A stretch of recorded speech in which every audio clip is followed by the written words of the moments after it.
തെരുവോരത്ത് ഒറ്റ കഥാപാത്ര നാടകങ്ങളിലൂടെ കാണികളെ ചിന്തിക്കാനും പ്രതികരിക്കാനും പ്രേരിപ്പിക്കുകയാണ് ബബിൽ പെരുന്ന എന്ന കലാകാരൻ. തിരഞ്ഞെടുപ്പ് കാലത്ത് കരുതേണ്ട ചിഹ്നം എന്ന ഒറ്റയാൾ നാടകവുമായാണ് ബബിൽ ചങ്ങനാശ്ശേരിയിലെ തെരുവിലെത്തിയത്. സർവ്വ അനീതികൾക്കും അപസ്വരങ്ങൾക്കും അക്രമത്തിനും അസ്വസ്ഥതക്കുമെതിരെ കേരളം മുഴുവനും ഓടി നടന്ന് പ്രതികരിക്കുന്ന ഒരു വ്യക്തിയാണ്. അദ്ദേഹത്തിന്റെ പ്രതികരണ സമര ആയുധം എന്ന് പറയുന്നത് നാടകമാണ്, ഒറ്റയാൾ നാടകം. അത് കേരളത്തിലുള്ള എല്ലാ തെരുവുകളിലും അദ്ദേഹം നടന്ന് പ്രദർശിപ്പിച്ച് പ്രതികരിച്ച് പ്രതിഷേധം രേഖപ്പെടുത്തിയിട്ടും ജനങ്ങൾ പരസ്പരം സ്നേഹിക്കുവാനും സന്തോഷിക്കുവാനും മാത്രമുള്ള ഉത്ബോധനമായിട്ട് നടക്കുന്ന ഒരു നല്ല മനസ്സിനുടമയാണ് ബബിൽ പെരുന്ന. ചങ്ങനാശ്ശേരി നഗരസഭ ഓഫീസിന് മുന്നിലെ തെരുവോരത്ത് ഈ വൃദ്ധൻ എന്തു ചെയ്യുകയാണെന്നറിയാനാണ് ആളുകൾ കൂടിയത്. ഇയാൾ പറയുന്നത് കേട്ടവരുടെ ഉള്ളൊന്ന് പിടഞ്ഞു.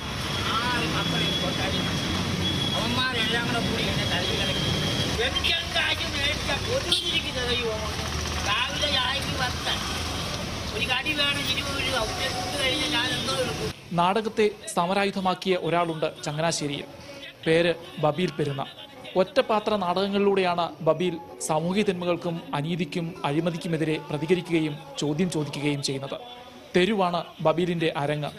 പ്രായമുള്ള ആളുകൾക്ക് സമൂഹത്തിന്റെയും കുടുംബത്തിന്റെയും പരിഗണനയും കരുതലും നൽകണം എന്ന സന്ദേശം ഉയർത്തിയാണ് കരുതേണ്ട ചിഹ്നം എന്ന ഒറ്റയാൾ നാടകം ബബിൽ അവതരിപ്പിച്ചത്. വലിയ വീടുകളൊക്കെ പണിയും, പക്ഷേ അതിനകത്ത് വേദനിക്കുന്ന ഹൃദയമായിട്ട് നൊമ്പരവുമായിട്ട് കിടക്കുന്ന അനേകായിരം വൃദ്ധരുണ്ട്. അവർക്ക് ഇപ്പം അധികൃതരും സംഘടനകളൊക്കെ ചെയ്യുന്നുണ്ട്. കുറച്ചും കൂടെ അവരെ കരുതണം എന്നുള്ള സന്ദേശം ഉയർത്തിയാണ് ഈ നാടകം. 40-ലധികം കൊല്ലങ്ങളായി ഏകപാത്ര നാടകങ്ങളിലൂടെ വിവിധ വിഷയങ്ങൾ ബബിൽ അവതരിപ്പിക്കുന്നു. സെക്രട്ടേറിയറ്റ് നടയും ഹൈക്കോടതി ജംഗ്ഷനുമടക്കം സംസ്ഥാനത്തെ എല്ലാ ജില്ലകളിലെയും പ്രധാന കേന്ദ്രങ്ങളിൽ ബബിലിന്റെ ഏകപാത്ര നാടകങ്ങൾ അരങ്ങേറി. തെരുവിനെ രംഗവേദിയാക്കി നാടകങ്ങളിലൂടെ ആശയസമരം തുടരാനാണ് ബബിലിന്റെ തീരുമാനം.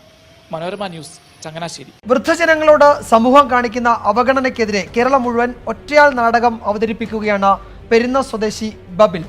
വൃദ്ധ ദുഃഖം എന്ന് പേരിട്ടിരിക്കുന്ന നാടകം തിരുവനന്തപുരം സെക്രട്ടേറിയറ്റിന് മുന്നിൽ അവതരിപ്പിച്ചായിരുന്നു തുടക്കം. കേരളത്തിലെ ഓരോ ജില്ലയിലും പ്രധാനപ്പെട്ട ഇടങ്ങളിൽ നാടകം അവതരിപ്പിക്കാനാണ് ബിബിലിന്റെ തീരുമാനം.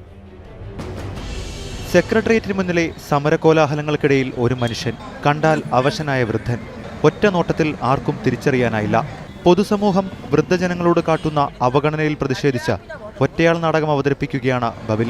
തെരുവുകളിൽ പ്രതിഷേധ നാടകവുമായി ബബിലിന്റെ ജീവിതം 30 വർഷം പിന്നിടുകയാണ്. ദളിതരുടെയും ആദിവാസികളുടെയും അടക്കം സമൂഹത്തിലെ പാർശ്വവൽക്കരിക്കപ്പെടുന്ന ജനതയാണ് നാടകങ്ങളുടെ വിഷയം. ഈ കലാകാരന്മാർക്ക് സമൂഹത്തിലുണ്ടാകുന്ന വിഷയങ്ങളിൽ അവരുടെ രീതിയിൽ അവരുടെ മീഡിയ അഭിനയമാണെങ്കിൽ അഭിനയ കല കൊണ്ട്, പാട്ടാണെങ്കിൽ സംഗീതം കൊണ്ട്, മറ്റേതെങ്കിലും മേഖലയാണെങ്കിൽ ആ കഴിവുകൾ കൊണ്ട് ജനങ്ങളുടെ കൂടെ ഒപ്പം നിൽക്കണം.